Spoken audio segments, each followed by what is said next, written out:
In yesterday's video we made this interesting effect. It is stacked spectral resonators all an octave apart, and they pitch shift up an octave with the top one fading out and the bottom one fading in, so it creates a shepherd's tone like sound based on whatever sample you send into it. In this case I'm not happy with the sample, it's a bit of a placeholder, but this device is pretty cool, I reckon. So as it loops, it continuously rises. It's like an infinite audio effect. Anyway, today's video I want to focus on the rumble.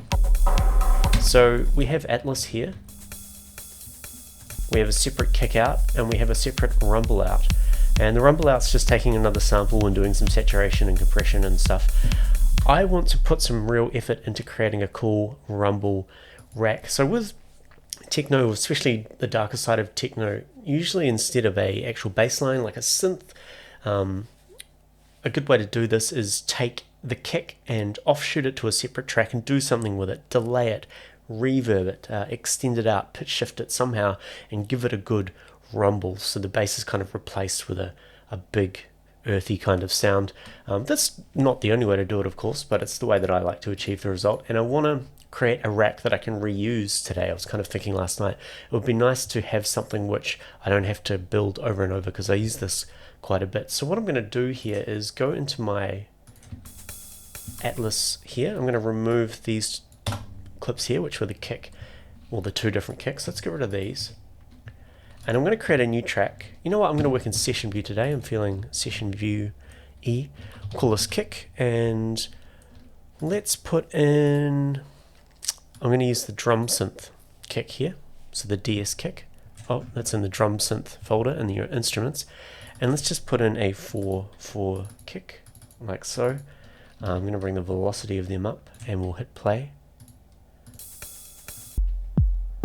Let's just shape this a little bit. Less decay, less envelope, less pitch. I want it to be quite short for this because the rumble is going to take this kick sound and do a lot to it, so I don't want to have a long tail while I'm designing it, at least. Okay, let's go create a new audio track. We'll call this rumble. I want the audio to come from that kick track, and I want the monitor to be in. I want it to be pre-effects too, because I think on this kick track, let's just put a saturator to just kind of give it a bit of drive. Now if we solo the rumble track, we're getting the dry kick. Okay, so let's start with a reverb. So we're kind of looking for devices here that extend the time of that kick sound. So a reverb's a good one to start with. I'll use a hybrid. Hybrids very quickly become my favorite to use. We want 100% wet. Let's go into the EQ. We'll change the poles so we have a low pass style setup.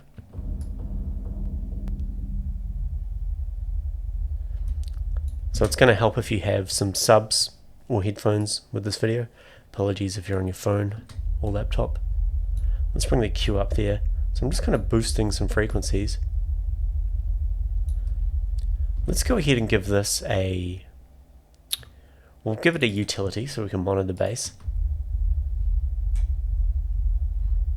And, you know, reverbs on the subs, usually a bad idea, but in this case we want, excuse me, a whole bunch of phasing going on, and we want a really kind of messy, rumbly sound. So let's put a glue compressor on.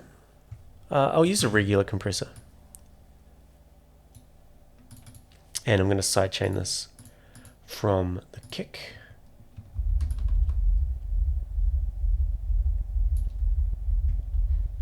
Let's also put a saturator on this. I'm going to put everything before the compressor.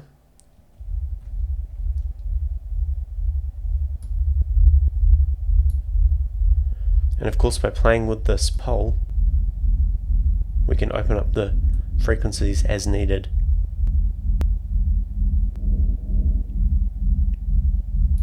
And now we can play with the reverb. Let's have a listen with the kick. So let's go fully algorithmic. So it's a little bit much. So these are all parameters that I will add to the macro. Let's bring the decay down. Let's try quartz. That's sounding pretty cool. And you can see by opening up this pole, we're just getting a bit more character. I'm going to keep it down here for now. Let's try different algorithms. Shimmer, let's bring the pitch down to 0.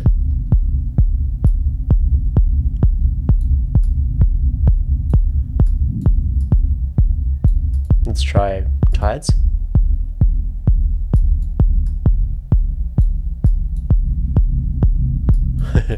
And we'll try prism.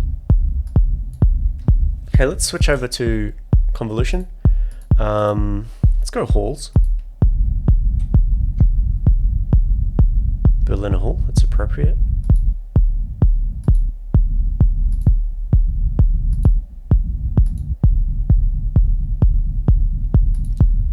So you can hear that rumble I quite like it. To be honest, I really like this one. Let's bring the decay down. And of course in the EQ here, we can really, this is the kind of frequency where we isolate where the subby part of the rumble is.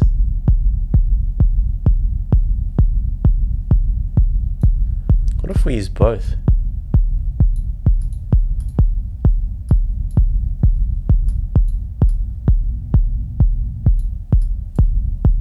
Let's open this up again. Pre-delays down. Okay, one other thing I might add here. I might add an auto filter. I'm going to put this after the saturator because I want to be able to have an additional wobble.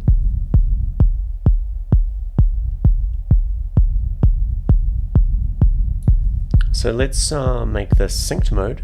We'll keep it on 16ths. Let's bring the amount up, see what happens on the LFO. That's pretty cool. Let's get rid of the kick. And of course we can change the shape.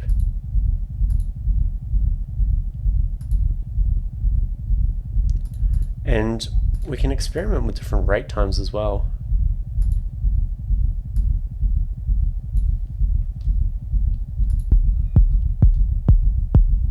That's pretty cool.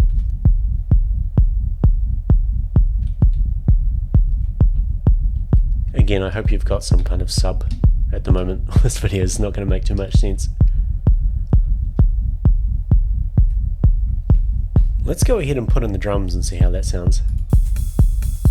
I have a cat outside my door. Ooh, that's pretty cool, hey?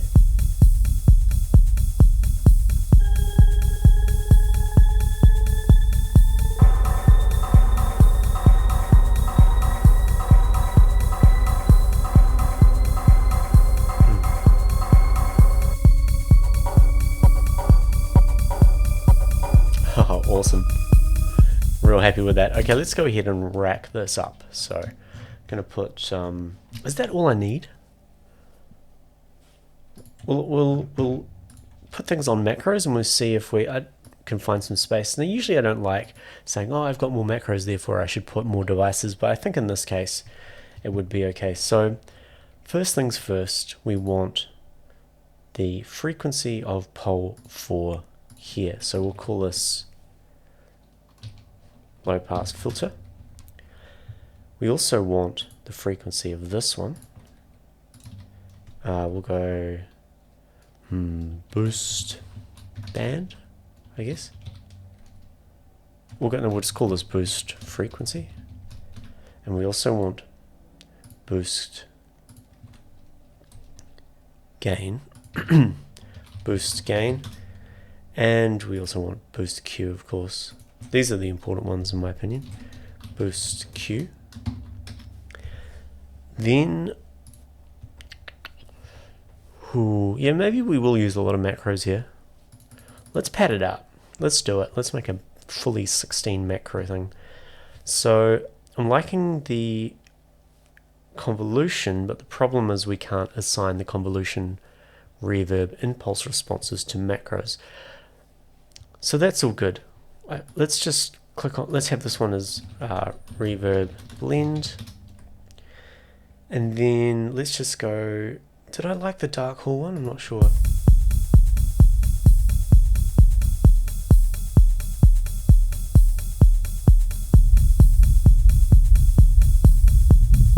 I think that one's better. Okay, so the decay is obviously an important one.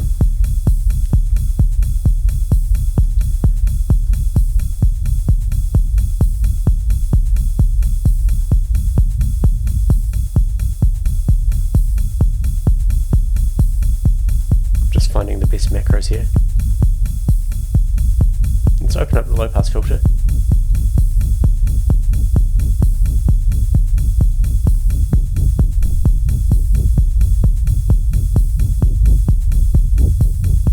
Okay, let's put distance for now.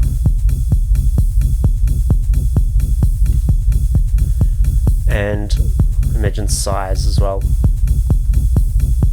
Okay, let's go back to this one here.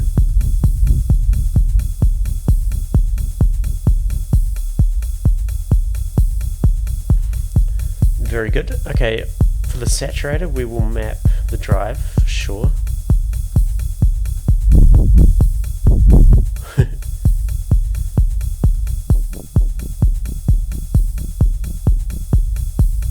Don't know if we want to change much else here.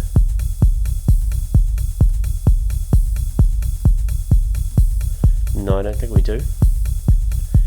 So let's move on. The auto filter, we definitely want the frequency. Yeah, I think resonance could be a fun one. The amount, the rate, and the waveform shape. And I also feel like we should have offset as well. Whoops. And then for the last one, we'll simply just have the threshold of the compressor. So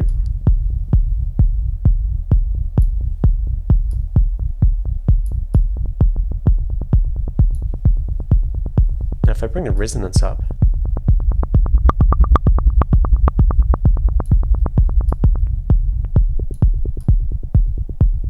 we can get really defined sounds here.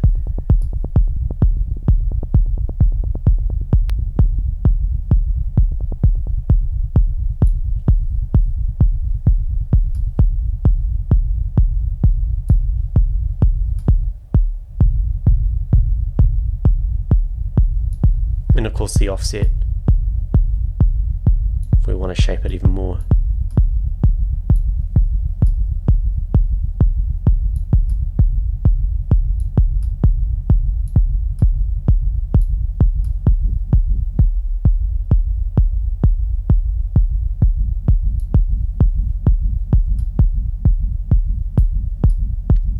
This boost freak, why can I not change the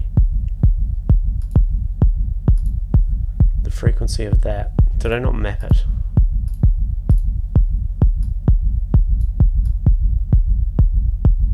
Oops, I mapped the wrong thing there. Okay, so let's remove mapping there. We want 2 here.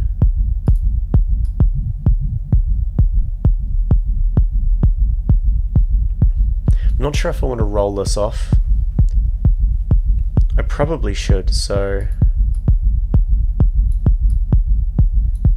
I will make one a low pass like this.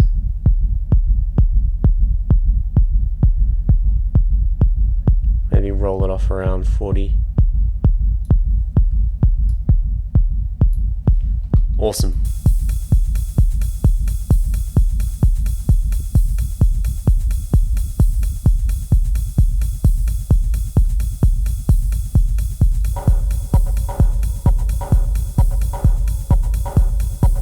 Awesome. Techno Rumble. I'm going to call this 1.0 because I'll probably reuse this in the future. Alright. Real happy with that session. I will see you tomorrow.